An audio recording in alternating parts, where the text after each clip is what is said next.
Assalamualaikum warahmatullahi wabarakatuh. A'udzu billahi minasy syaithanir rajim.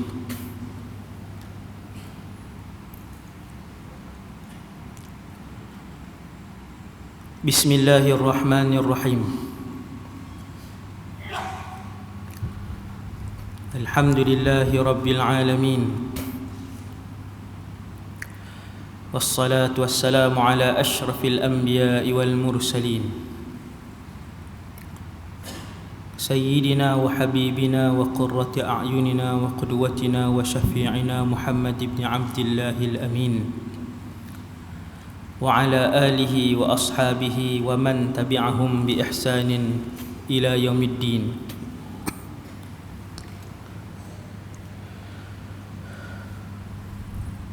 ولا حول ولا قوة إلا بالله العلي العظيم. ولا حول ولا قوة إلا بالله العلي العظيم.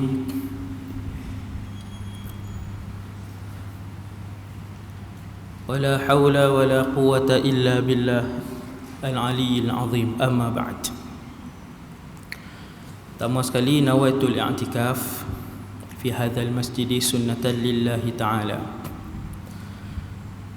Radina billahi rabba, kami semua redha Allah Tuhan kami. Wa bil islami dina, kami semua redha bahawa Islam cara hidup kami. Wa bi Muhammadin nabiyyan wa rasula, kami juga redha bahawa Muhammad sallallahu alaihi wasallam seorang nabi dan rasul.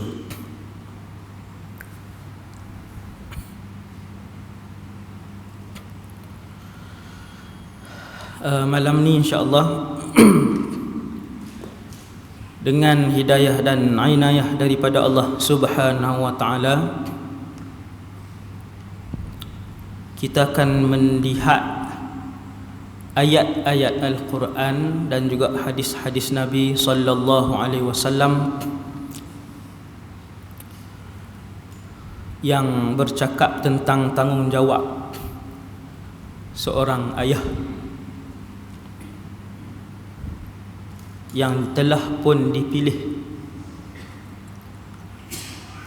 Panggilan ayah itu oleh Allah Subhanahu wa taala. Benda yang paling seronok sekali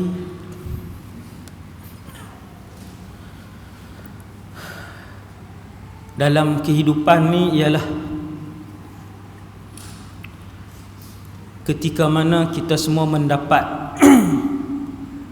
buku amalan kita dengan tangan kanan, dan kita ketika itu bergelar sebagai ahli syurga. Selepas kita mendapat buku amalan dengan tangan kanan dan bergelar sebagai ahli syurga,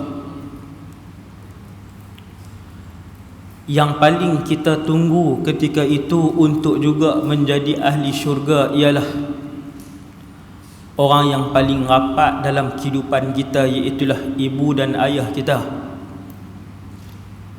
suami dan isteri kita, dan kemudian anak-anak kita. Kemudian barulah dia pergi kepada adik-beradik, bapa saudara, mak saudara kita yang kita tunggu.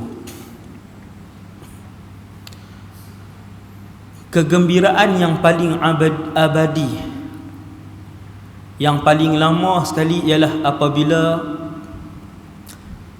kita memegang sijil sebagai warga negara selama-lamanya ahli syurga, dan kita melihat di tangan-tangan kanan anak-anak kita juga terdapat sijil sebagai warga negara ahli syurga. Kenangan yang paling indah dalam kehidupan kita tak satu masa nanti ialah apabila kita boleh melangkahkan kaki kanan kita ke dalam syurga bersama dengan ahli-ahli keluarga kita yang lain. Nak sedih dunia sat saja, Malam ni pun dah umur 57. Malam ni pun dah umur 62. Nak sedih dunia, nak seronok dunia, nak susah dunia, nak up dunia ni apa pun saja. Hak lama akhirat. Akhirat lama. Seperti mana kita boleh berasa seronok macam hidup hari ni berasa seronok, kadang berasa sedih. Ada hari kita seronok, ada hari kita sedih. Macam itulah di akhirat. Perasaan seronok itu akan masih kekal dalam jiwa seorang manusia. Kalau dia duduk dalam syurga, dia seronok sampai bila-bila. Tapi kalau dia duduk dalam neraka, dia akan sedih sampai bila-bila. Yang kedua, tempoh masa hak tuan-tuan tengok ni, kita ni sehari 24 jam, seminggu 7 hari, tiap-tiap minggu ada semayang Jumaat, sebulan 30 hari, setahun 360 lebih hari. Tempoh masa hak tuan-tuan tengok berjalan atas dunia ni, tempoh masa itu jugalah yang tuan-tuan akan tengok berjalan dalam syurga, dan tempoh masa tu akan berjalan di dalam neraka. Wal'iyadzubillah.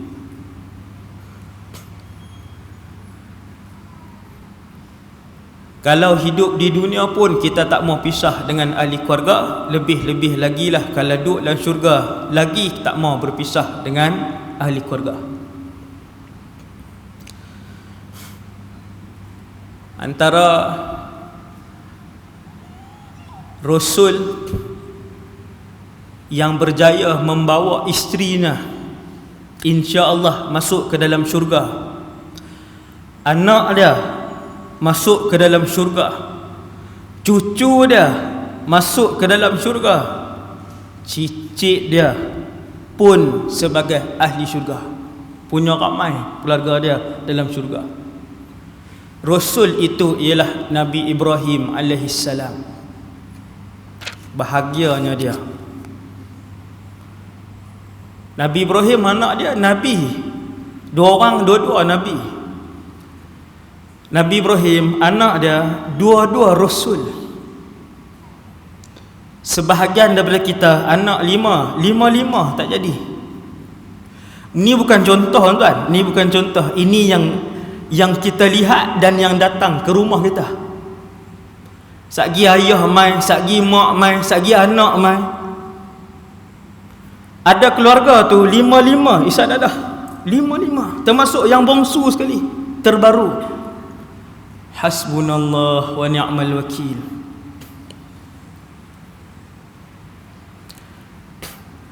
Waktu saya pergi melawat pondok-pondok di Indonesia, antaranya pondok Pondok Temburuh.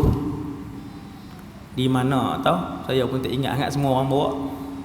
Kan? Lena jaga sampai. Di Temburuh ada pelajar lebih kurang 15,000 satu pondok. Ramai lah. Antara perbezaan sikit, saya minta maaf lah sebut benda ni sebab saya nampak benda ni. Antara perbezaan tuan-tuan guru di sana dengan di sini, sana kalau tok guru dia anak 4 orang, 4 tuan guru. Hak ni yang saya nampak, pi pondok pertama, pi pondok kedua, pi pondok ketiga. Kalau tok guru pondok di Temburuh tu, Kiai Huzairan rahimahullah, dia dah wafat dah. Anak dia 4 orang, 4 tuan guru juga. Nak jaga 15,000 tu. Hak ni tak berapa jadi sangat di Malaysia ni. Saya lihat lah, hak saya kenal tok-tok guru di Malaysia ni, sebahagian anak-anak jadi tok guru dan sebahagian dia tak jadi tok guru. Tapi di sana walaupun tak semua, kebanyakan. Saya nak sebut hak tadi ni, ayah yang hebat, dia akan melahirkan anak yang hebat. Seperti mana dia bertakwa kepada Allah Subhanahu wa taala, maka dia akan mentarbiah dan mendidik anaknya supaya juga kenal dan takut kepada Allah Subhanahu wa taala. Sebab tu manusia terbaik dalam alam ni Rasulullah. Maka antara anak Nabi SAW adalah Sayyidatuna Fatimah, dan Sayyidatuna Fatimah adalah salah seorang penghuluwati di dalam syurga Allah Subhanahu wa taala. Ketua. Ada 4 tonggak dalam syurga, salah seorang Fatimah bintu Muhammad. Selain daripada Khadijah, Maryam dan Asyah Imra'atu Fir'aun, 4 orang tu ayah yang hebat. Dan saya teringat juga ayah yang hebat, teringat Nabi Ibrahim alaihissalam. Dapat anak lambat, Nabi Ibrahim dapat anak lambat sampai beruban, baru dapat Ismail, tapi jadi Rasul. Kita 22 boleh anak dah, tapi tak apa jadi. Ni muhasabah. Nabi Ibrahim dapat anak nombor 2 Ishaq, Rasul juga. Bukan wali kan, dia wali bawah hari. Wali pun hebat dah. Atas pada wali sikit Nabi, atas pada Nabi Rasul. Subhanallah. 2 orang anak dia Rasul.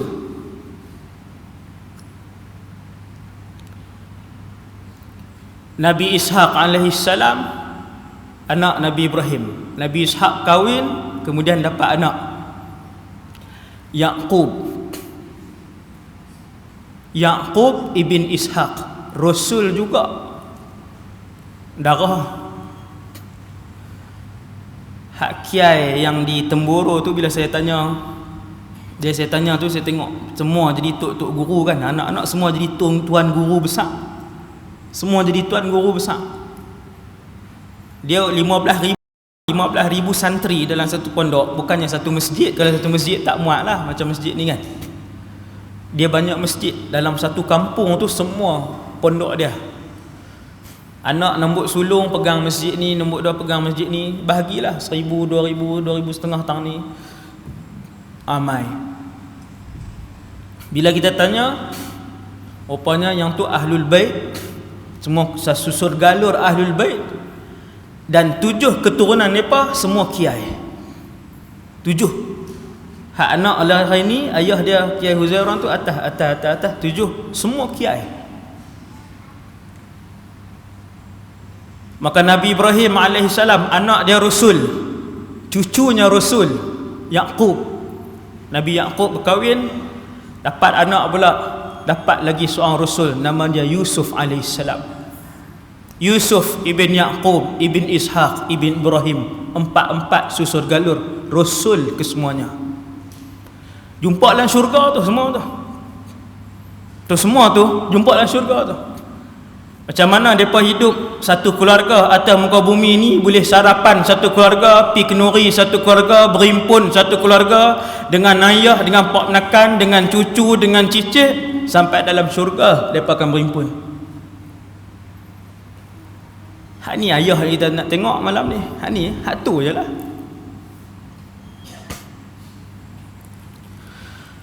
Nombor 1 yang paling penting sekali ialah ayah-ayah ini mengajarkan anak mereka untuk mengenali dan mencintai Allah Subhanahu wa taala.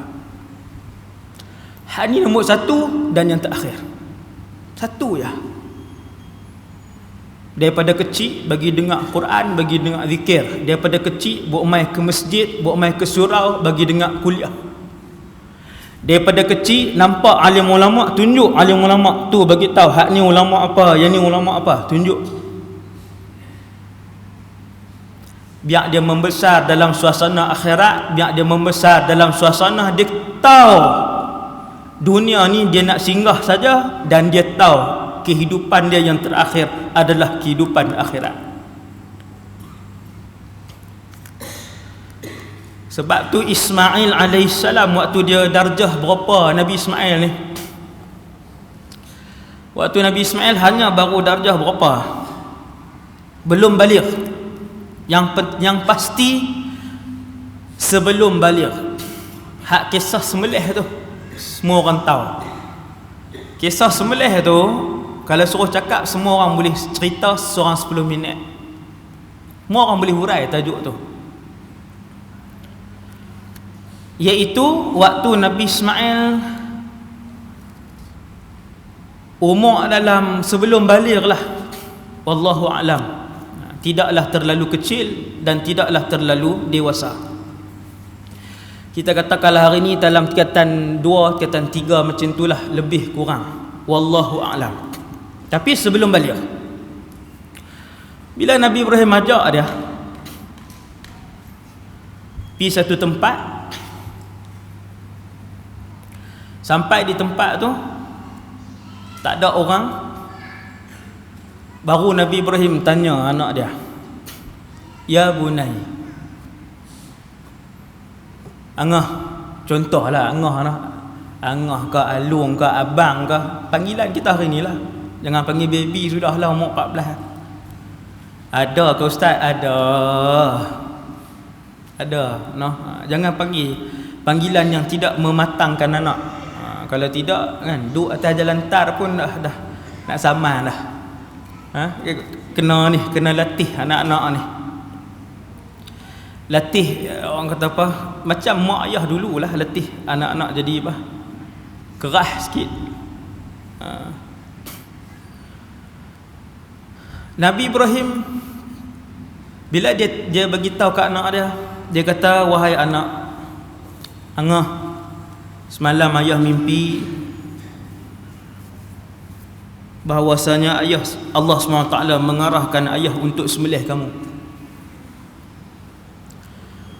Anak dia kenal Allah, Nabi Ismail kenal Allah, sebab Nabi Ibrahim selama ni ajak bahawa yang menciptakan kita dan alam ini ialah Allah Subhanahu Wa Taala.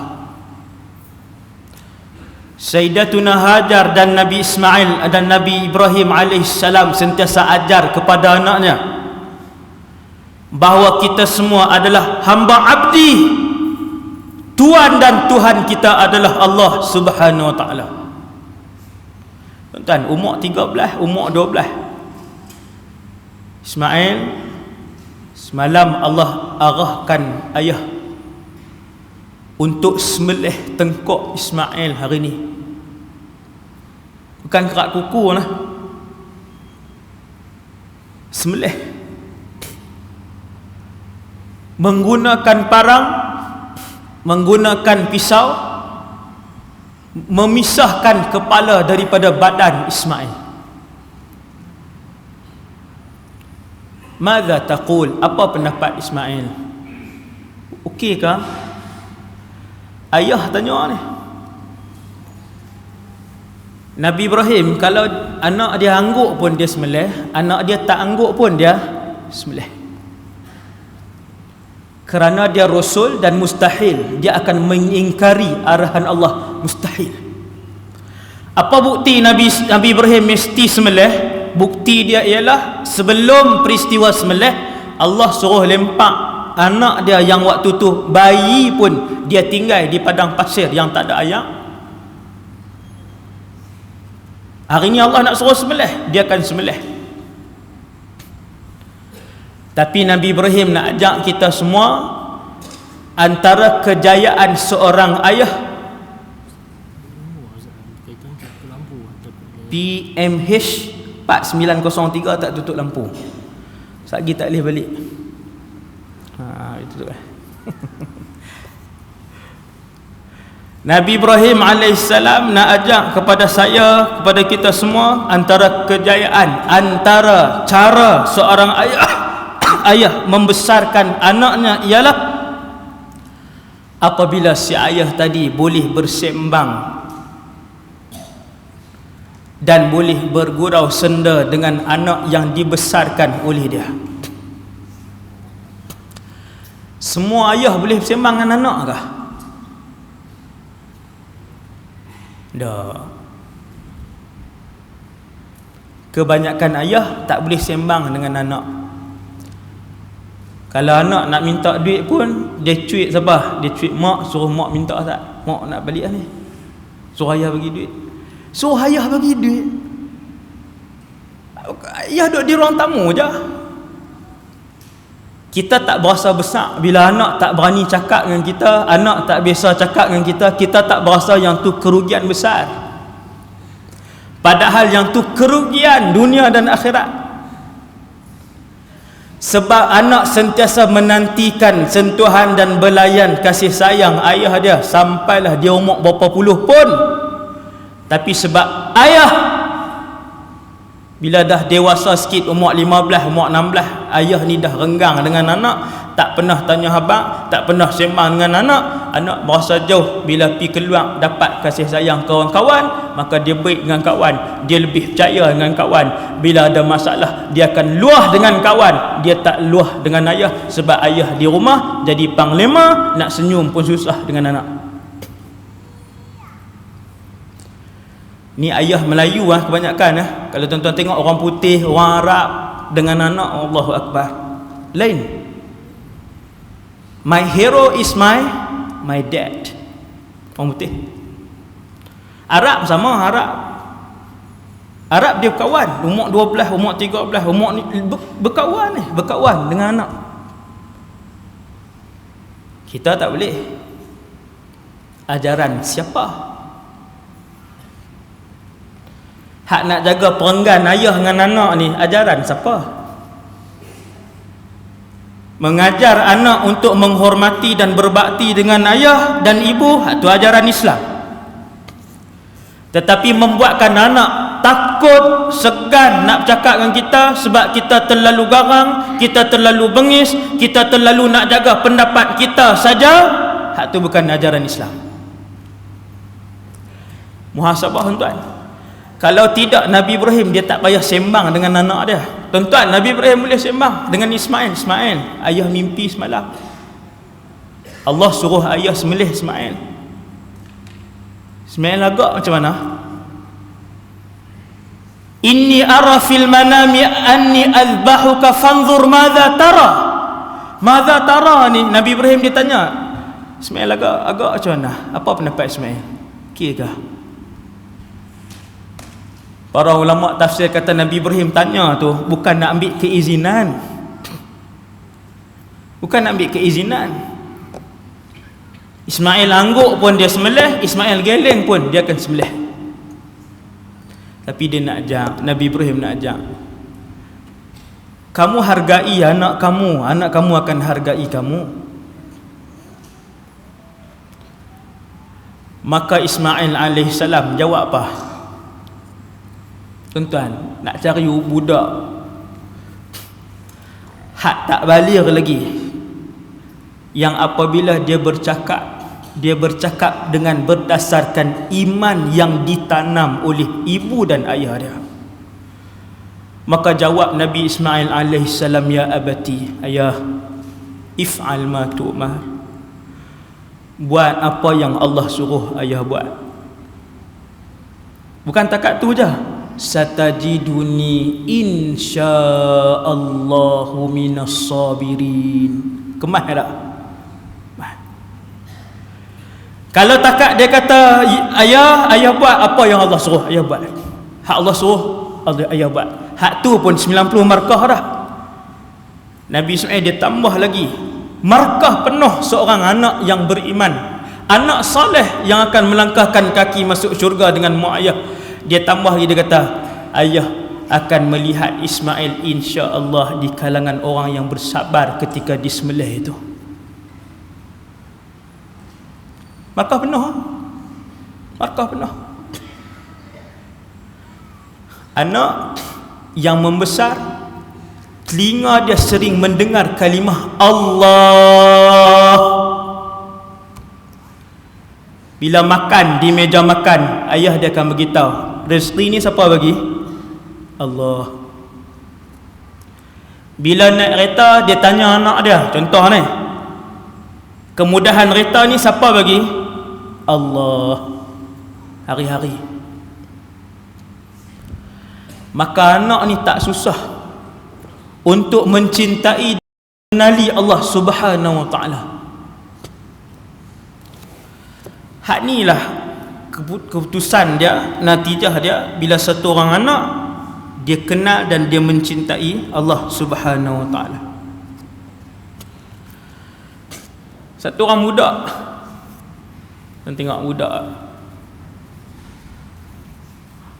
hadis ni dalam Sahih Muslim. Hadis ni dalam Sahih Muslim. Saya yakin majoriti tuan-tuan pernah dengar hadis ni. Nabi cerita kat sahabat budak ni. Ada seorang budak ni, Nabi cerita zaman dulu. Saya ringkaskan sebab saya yakin semua dah pernah dengar. Ringkaskan. Nabi kata, ada satu orang raja, dia ada tukang sihir. Tukang sihir di raja. Tua sangat dah. Maharaja ni mengisytiharkan dirinya Tuhan. Sebab dia kaya, tentera dia ramai, semua ada. Dalam kerajaan dia semua ada. Teknologi kerajaan dia hebat, tentera dia pun ramai, duit dia pun banyak, sehingga kan akhirnya dia pun isytihar dia Tuhan. Allahu Akbar. Bila tukang sihir di raja tua, tukang sihir kata, tuanku cari pelapis. Sebab kalau dia mati, tukang sihir di raja mati, raja tak boleh santau orang lah. Susah raja nak sihir orang, nak pukau orang, susah. Cari pelapis.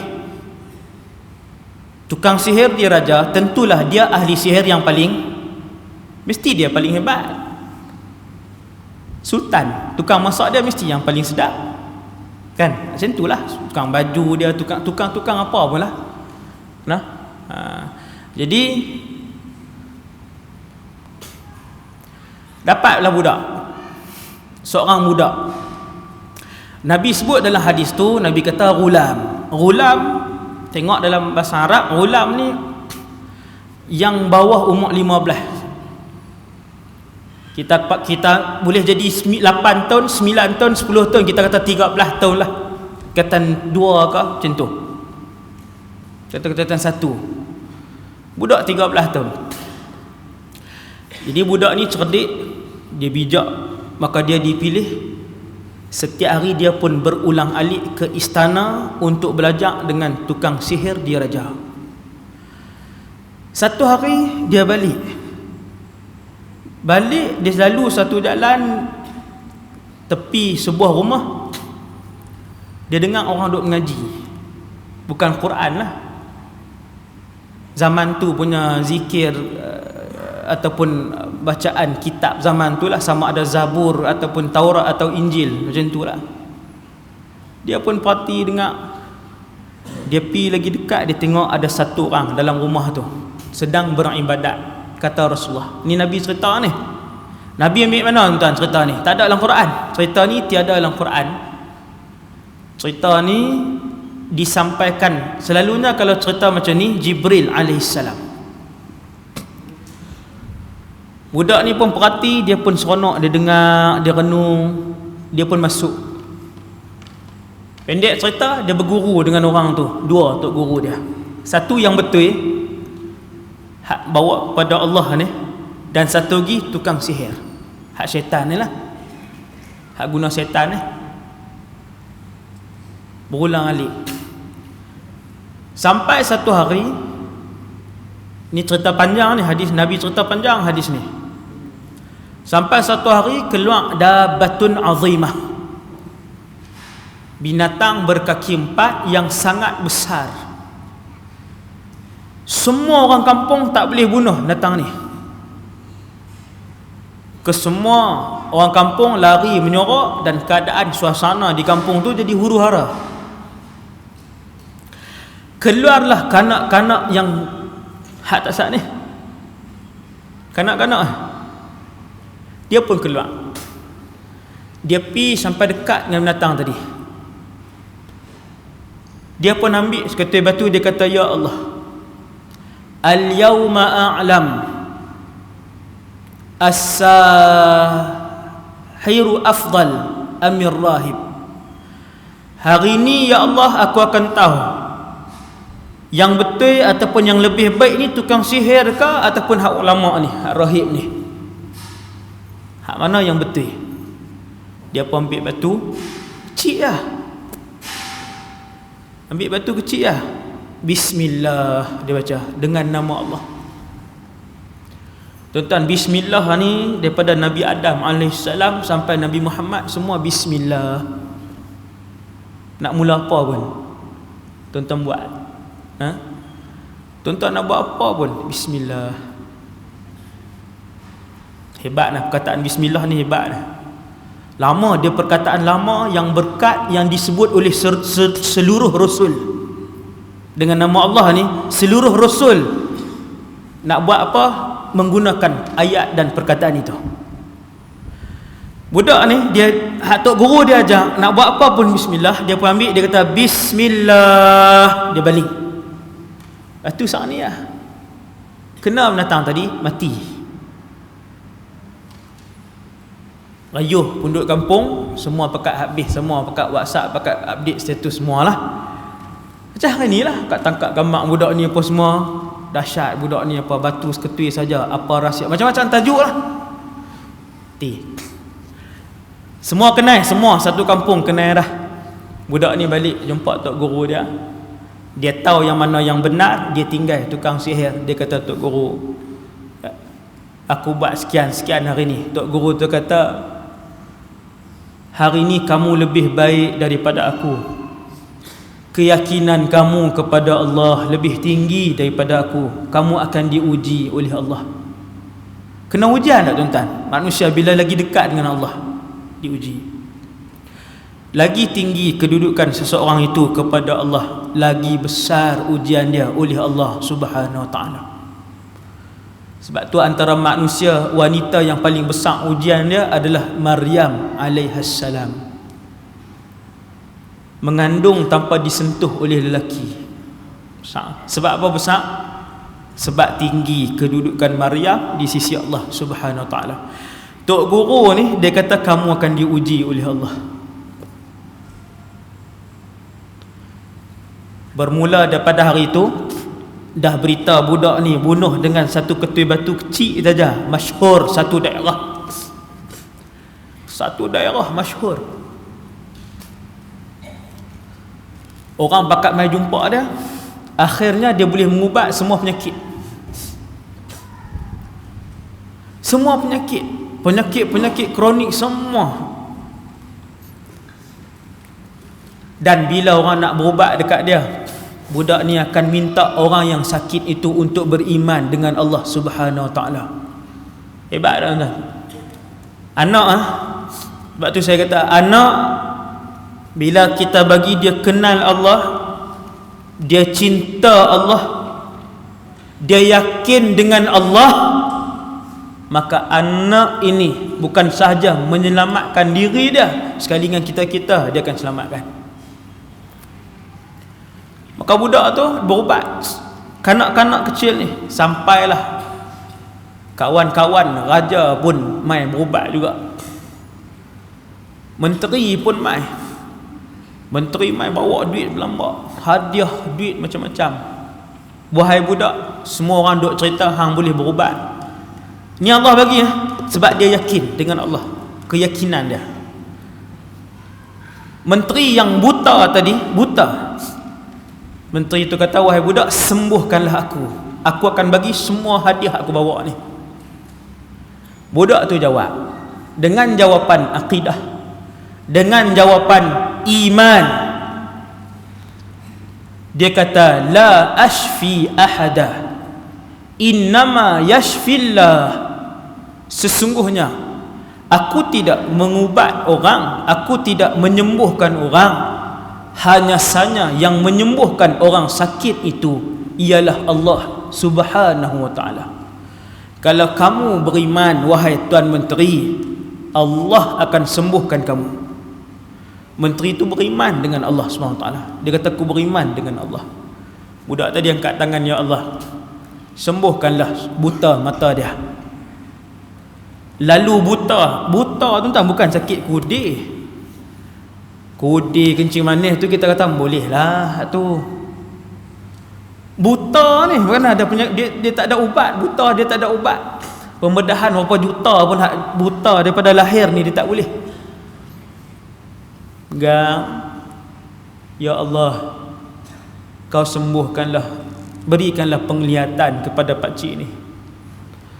Menteri itu boleh melihat dengan kuasa Allah. Berwasilahkan budak ni. Ni kata tawassul ni budak ni. Siapa berdoa? Budak tadi berdoa. Siapa sembuhkan? Allah. Berkat budak hak umur 12-13 ni.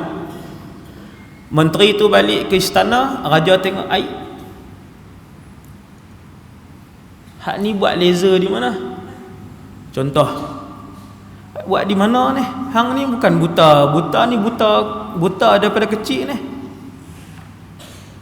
Dia kata sesungguhnya yang mengubatkan aku, yang merawat dan menyembuhkan aku ialah Allah. Raja tu kata, awa rabbun ghairi, ai ada Tuhan lain kah selain aku? Dia tu Tuhan, Maharaja tu. Bila kaya terlampau, kuat, tentera ramai sebagainya. Menteri yang sudah beriman tadi jawab, Rabbi wa rabbukallah, Tuhan aku dan Tuhan kamu Allah. Siapa dia dakwah? Kanak-kanak tadi. Macam mana kanak-kanak tu boleh dakwah? Kerana dia mengenali Allah, mencintai Allah dan beriman dengan Allah. Itulah poin dia.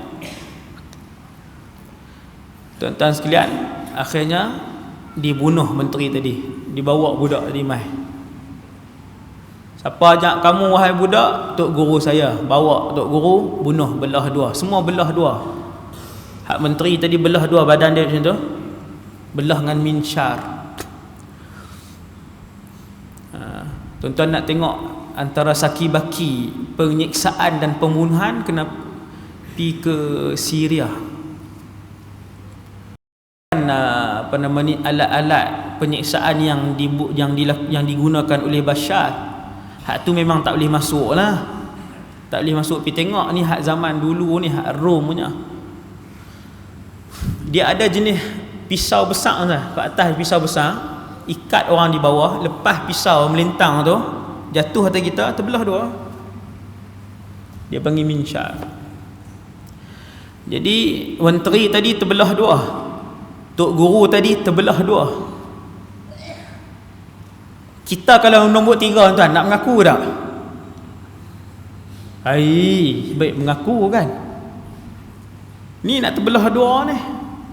Ni duk terbayang cakotiau apa semua tak makan, nak duk terbayang rumah, duk bayang. Takkan nak matilah ni. Rugi lah. Maka bila sampai giliran budak tadi, Maharaja suruh bawa naik atas gunung Bukit. Suruh tolak tempat tinggi, kan budak gayat. Tolak biar hancur kecai. Hak kata budak yang ada Allah ni, yang beriman dengan Allah Subhanahu Wa Taala, bila tentera-tentera bawa dia naik atas, sebaris dia berdoa. 4 perkataan dia. Dia kata Allahumma kfinihim bima syi'it. Ya Allah, lakukanlah ke atas mereka apa yang patut. Dia tak kata ya Allah, bukit ni angkat bagi terbalik, terbenam, hentam depa. Tu kita. Hak kalau boleh berdoa teruk-teruk ni kita. Cuba keling orang nak berdoa apa kat kawan? Keluar macam-macam ah. Orang soleh tengok dia berdoa macam mana, walaupun musuh dia tu memang nak bunuh lah ni. Tuan-tuan tengok orang soleh. Budak soleh umur 12, umur 13 tahun, tapi budak yang soleh dia kata Allahumma kfinihim bima syi'it. Ya Allah, lakukanlah ke atas mereka apa yang patut. Bergegar bukit tadi, semua tentera jatuh, bergolek-golek, jatuh, mati. Hebatnya apabila budak diisi dengan takut kepada Allah, gerun kepada Allah, kenal Allah, Lepas pada tentera jatuh tuan-tuan, budak ni patut-patut dia pergi mana? Balik ah. Kata Nabi SAW, budak ni dia tak balik rumah. Nabi kata budak ni berjalan menuju ke istana semula, macam mencabar je. Hak maharaja tu bila dia tengok budak tu, geram tak? Dia ni tengok masuk, raja tanya, mana pergi tentera habis? Budak tu nak ajak bahawa yang berkuasa dalam alam ni Allah.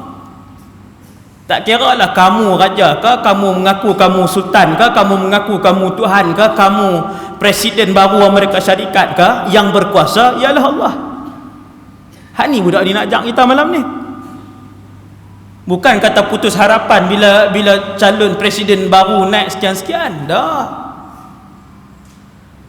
Budak ini duduk dan menghadap satu maharaja yang kuat sampai tahap maharaja ni mengaku kata dia Tuhan.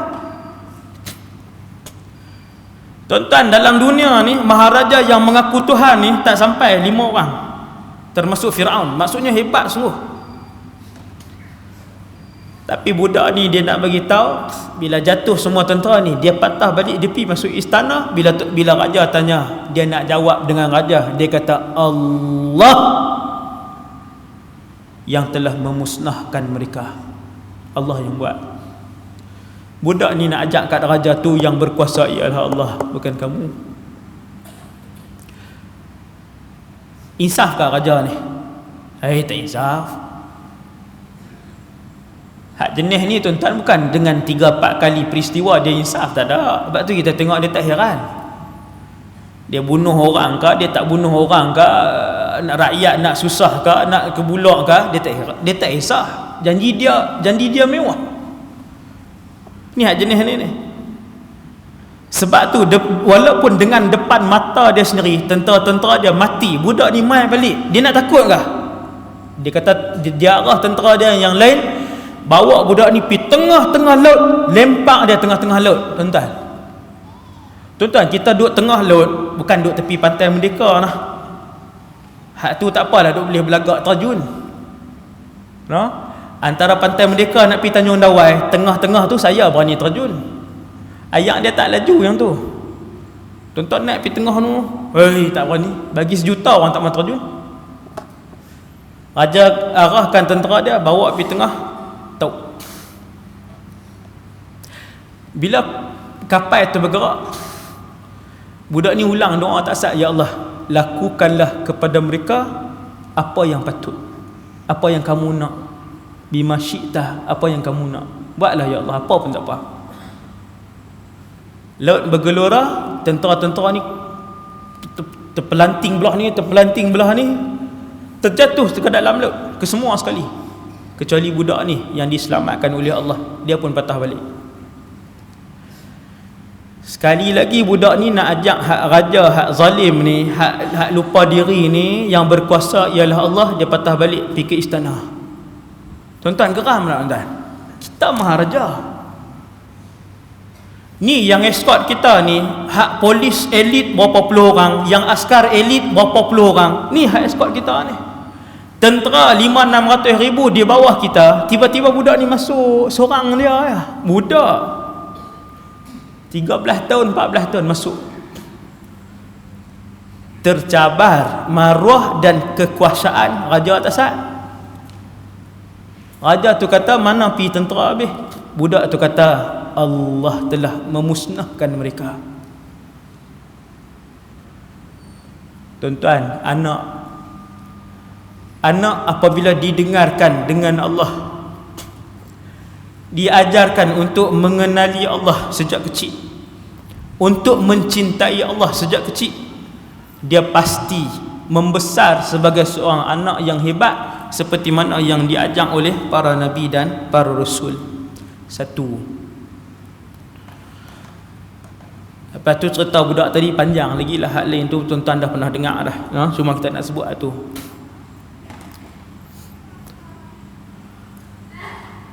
Antara arahan Allah dalam Quran, Allah Ta'ala sebut يا أيها الذين آمنوا قوا أنفسكم وأهليكم نارا. Sampai habis. Allah Ta'ala kata, wahai orang-orang yang beriman. Arahan ni untuk orang-orang yang pegang tanggungjawab. Siapa tuan yang pegang tanggungjawab? Ayah yang paling banyak. Paling banyak ayah, suami. Allah Ta'ala panggil kita dalam Quran, wahai orang-orang yang beriman, lindungilah diri kalian wa ahlikum, dan ahli keluarga kalian, nara, daripada api neraka. Tanggungjawab siapa? Ayah. Untuk memastikan anak-anak tidak melakukan dosa kepada Allah Subhanahu Wa Ta'ala. Apa dosa paling besar tuan yang paling banyak manusia boleh buat? Paling besar, dosa yang paling besar, yang paling banyak dilakukan oleh manusia pada hari ini dan hampir ada di dalam setiap rumah, ialah dosa meninggalkan solat. Tinggal semayang, tak usah sembang lah. Tuan-tuan, tera kita main masjid ni, saya yakin ni kita main masjid ni pun masih ada anak-anak yang tidak mengerjakan solat. Semayang ni dia tajuk khas, panjang, sejam 30 minit, tajuk dia aja. Betapa Nabi kata ke aku, kalau boleh nak bakar rumah kalau orang tak main semayang berjemaah. Nabi kata pemisah di antara Islam dan kufur ialah solat. Pemisah di antara Islam dan kufur ialah meninggalkan solat. Tinggal solat terus masuk belah no. Sebab tu mazhab Hambali, mazhab Al-Imam Ahmad ibn Hanbal, orang yang meninggalkan solat dihukum sebagai kafir. Tidak dikafankan, tidak dimandikan, tidak disolatkan dan tidak dikebumikan di perkuburan Islam. Besar, semayang ni besar. Solat. Dan di Malaysia, untuk pengetahuan kita semua, seperti mana yang selalu disebut oleh ustaz-ustaz lain, di Malaysia 80 hingga 85% umat Islam di Malaysia tidak mengerjakan semayang. Tuan-tuan buka lah internet, tengoklah mana-mana kajian pun, tuan-tuan akan tengok paling rendah 80% statistik. Amai tuan-tuan baru semayang, Allahu Rabbi. Tuan-tuan pelas satu lagi je dosa, tak payah tambah lagi 13 dosa lain. Solat plus zina, habis hancur terus masyarakat. Tajuk zina kalau saya bentang kat tuan-tuan, lah juga tuan-tuan balik cek anak-anak. Saya rasa tuan-tuan akan start motor balik cek anak terus kalau bentang tajuk zina. Ni tajuk zina tak mau cakap ke? Semayang dulu. Sebab sembahyang yang baik, sembahyang yang sempurna, sembahyang yang diterima oleh Allah akan mencegah diri orang yang semayang itu daripada melakukan kemungkaran kepada Allah Subhanahu Wa Ta'ala. Sebab tu tuan-tuan, budak kalau dia buah terang mana pun, tapi kalau dia semayang, buah dia ada had. Percayalah. Buah macam mana ustaz? Alah, buah balik lambat 12.30 baru malam baru balik. Buah isap rokok, buah suka melepak. Budak kalau dia buah terang mana pun, kalau dia semayang, jahat dia ada perenggan insya-Allah. Tapi kalau budak tu dia jahat, dia campur dengan tak semayang, maka jahat dia tidak bersempatan. Saya cakap atas dasar saya pernah berjumpa dengan lebih 100,000 pelajar remaja. Sampai hari ini hampir semua universiti panggil saya ceramah. Alhamdulillah, hampir semua. Perlis sampai Sarawak. Bulan ni UiTM Shah Alam, hampir semua. Saya dah jumpa ratus ribu anak-anak remaja. Bila saya masuk ceramah di sekolah menengah, saya akan tanya beberapa soalan sebelum mula ceramah, antaranya semayang. Dan tak pernah saya jumpa sekolah menengah yang 50% pelajar dia solat, tak pernah. Bila kita baca kajian universiti, kajian orang perseorangan, kajian dalam internet, tuan-tuan boleh tengok banyak kajian. Bila mereka sebut 80% orang Islam Malaysia tak semayang, 85% umat Islam Malaysia tak solat, benda tu dapat dibuktikan, kita sendiri buktikan. Bila kita tanya, Allahu Akbar, betul yang rupanya memang tak semayang. Apa lagi kebaikan yang kita harapkan daripada seorang anak yang tidak mengerjakan semayang? Maka tak ada kebaikan.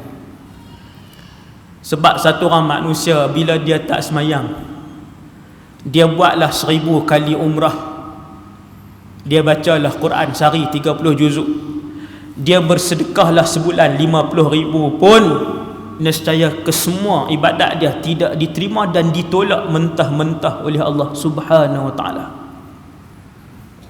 Tuan-tuan, apa kunci Allah terima semua jenis ibadat? Salat. Ketika Nabi Ibrahim meninggalkan anaknya Ismail, ni cerita tak sah, sikit je. Waktu Nabi Ibrahim tinggal anak dia Ismail, dia nak balik pergi ke Palestin. Tinggal Ismail, tinggal Hajar. Ismail masih menyusu. Biwadin ghairi dhi zar'in, di suatu lembah, iaitulah kota Mekah, yang kata Al-Quran bukan sahaja pohon tidak ada, zar'in bermaksud rumput juga tidak tumbuh di kota Mekah pada ketika tu. Pohon renek, tuan. Betapa kering kontangnya kawasan Mekah ketika itu, zar'un pun tidak tumbuh, pohon renek pun tak tumbuh. Tuan-tuan, bila Nabi Ibrahim tinggal, hilang je Ismail dan Hajar daripada pandangan, rupa-rupanya dia pun, Nabi Ibrahim pun tak tahan. Ayah, tuan-tuan, ayah. Nabi Ibrahim bukan robot dan Nabi Ibrahim bukan malaikat. Dia ayah dan dia manusia. Dia tak tahan, dia berhenti. Lalu dijulangkan kedua-dua tangannya ke langit. Nabi Ibrahim berdoa kepada Allah dan doa itu dirakamkan oleh Allah di dalam Al-Quran. Allah rakam doa tu. Ayah hak depan tak sat, dia tak kata apa ni. Waktu depan Ismail, depan Hajar, dia duk kontrol je. Bila dia jalan sikit hilang je, dia julang tangan. Dia kata, Rabbi, ya Allah, aku sudah melaksanakan arahanmu meninggalkan anak dan isteriku di suatu tempat. Bukan saja manusia tak ada, binatang tak ada, pokok tak ada, ayak setitik pun tak ada. Inda baitikal muharram, Rabbana liyuqimus salah. Apa tuan-tuan? Nombor satu yang Nabi Ibrahim minta dengan Allah ialah, ya Allah, jadikanlah anak dan isteriku di kalangan mereka yang mendirikan solat. Penting tak solat tuan? Sepatutnya nombor satu Nabi Ibrahim minta apa dia? Makanan, minuman, perlindungan daripada binatang buah. Kalau ada lalu sesat, harimau kau apa lalu belah situ. Tetapi yang diminta oleh Nabi Ibrahim, hak ni ayah-ayah ambil perhatian. Kalau ada anak-anak yang masih belum melakukan solat, pulun sebelum kita pejam mata, pulun habis-habisan mohon kepada Allah Subhanahu Wa Taala, habis-habisan. Kata Nabi Ibrahim, doa pertama yang Nabi Ibrahim minta, Rabbana liyuqimus salah. Ya Allah, satu je aku nak minta, jadikanlah mereka di kalangan yang orang-orang yang mendirikan solat. Sebab Nabi Ibrahim tahu bila orang itu mendirikan solat, benda solat itu akan menjaga dia dari segala kejahatan dan juga segala kecelakaan. Nabi Ibrahim tahu kenapa dia minta anak dan isteri dia supaya Allah bagi kekuatan untuk salat. Nabi Ibrahim nak ajak bahawasanya salat yang boleh memberikan ketenangan kepada kehidupan isteri dan anak dia. Nabi Ibrahim nak ajak bahawasanya salat yang akan menjamin bahawa anak dan isteri dia akan dipelihara dan dilindungi oleh Allah Subhanahu Wa Taala. Sebab tu dia doa liyuqimus salah. Bukan dia kata ya Allah nak minta satu je, rumah sebilik tak apa dah, ada belayak apa semua, lepas tu tak mau minta apa dah. Patutnya hak tu lah.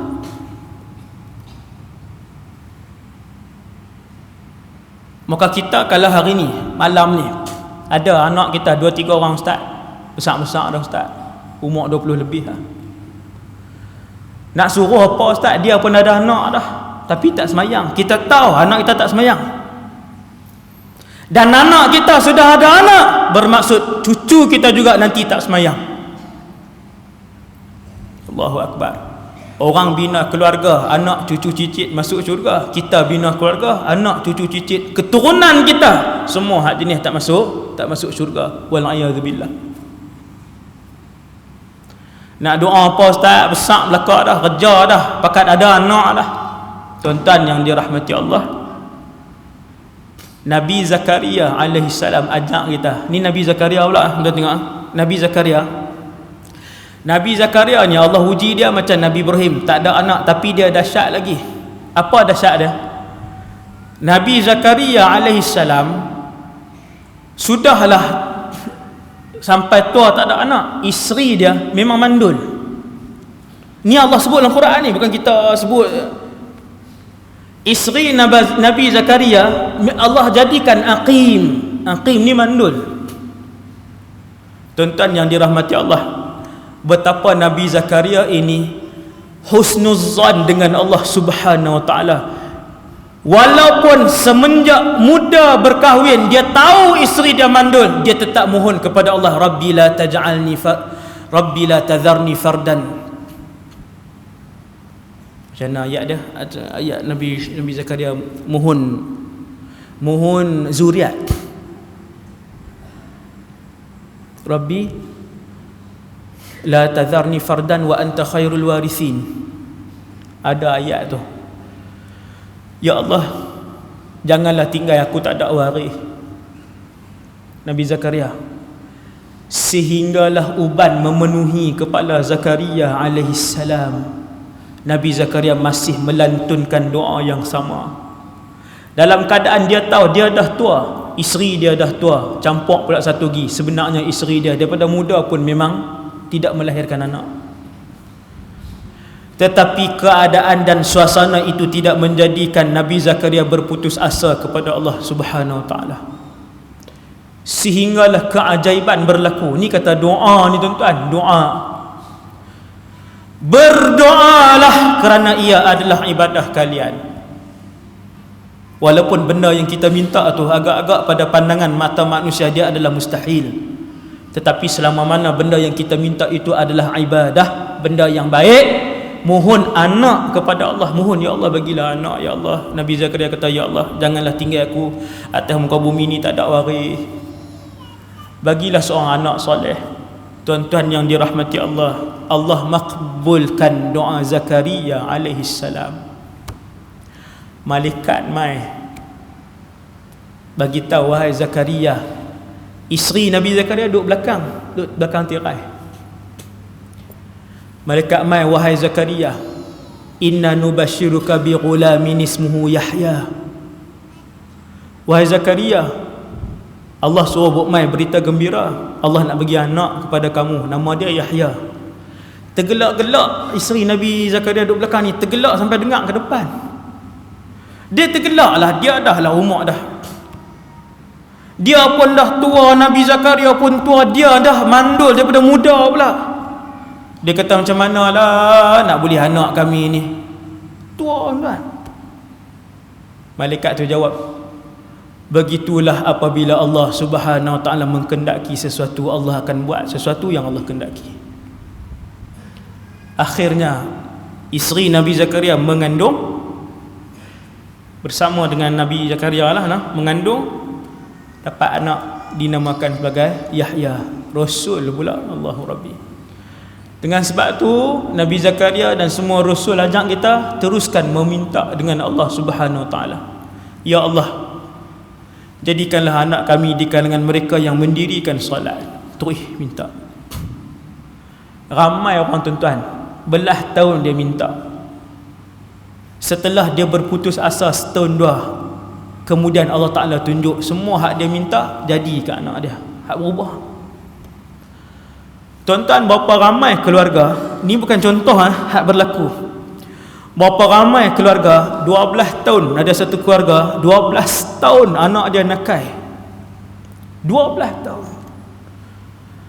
Dadah apa yang anak dia tak ambil? Perempuan mana yang anak dia tak bawa daripada muda ni? Tapi si mak ni yakin dengan Allah Subhanahu wa ta'ala, tak berhenti berdoa, tak berhenti berdoa, tak berhenti berdoa, tak berhenti berdoa, sampailah mak ni berasa macam putih asa.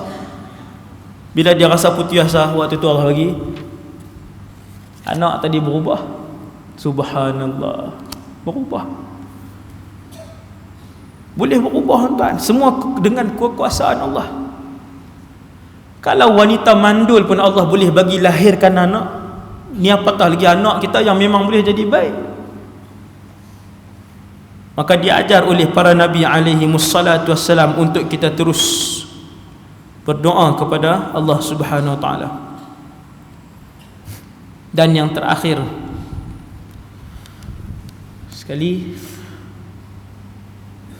habislah, cukup lah lepas hantar ni lah. Saya pun memang tak mau cakap lah. Tak larat saya pun lepas hantar ni kira berhenti terus ya. Saya rasa sekadar tu dulu untuk malam ni. Yang baik daripada Allah Subhanahu wa taala, yang lemah dan kurang daripada diri saya sendiri. Aku qali hadza astaghfirullahal azim li wa lakum. Subhanakallahumma bihamdika asyhadu an la ilaha illa anta astaghfiruka. Bismillahirrahmanirrahim. Al-'asr innal insana lafi khusr illa alladhina amanu wa 'amilus solihati wa tawassaw.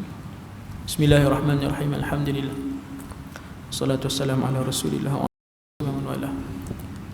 Allahumma 'allimna ma yanfa'una, ya Allah, ajarkanlah ilmu yang bermanfaat kepada kami. Wanfa'na bima 'allamtana, manfaatkanlah ilmu yang kau curahkan kepada kami. Wazidna 'ilman wa 'amalan wa ikhlasan fi hayatina. Tambahkanlah kepada kami ya Allah ilmu, amal ibadah dan keikhlasan dalam kehidupan kami. Sallallahu alaihi wasallam Muhammad wa ala alihi wasallam. Alhamdulillahirabbil alamin. Assalamualaikum warahmatullahi wabarakatuh.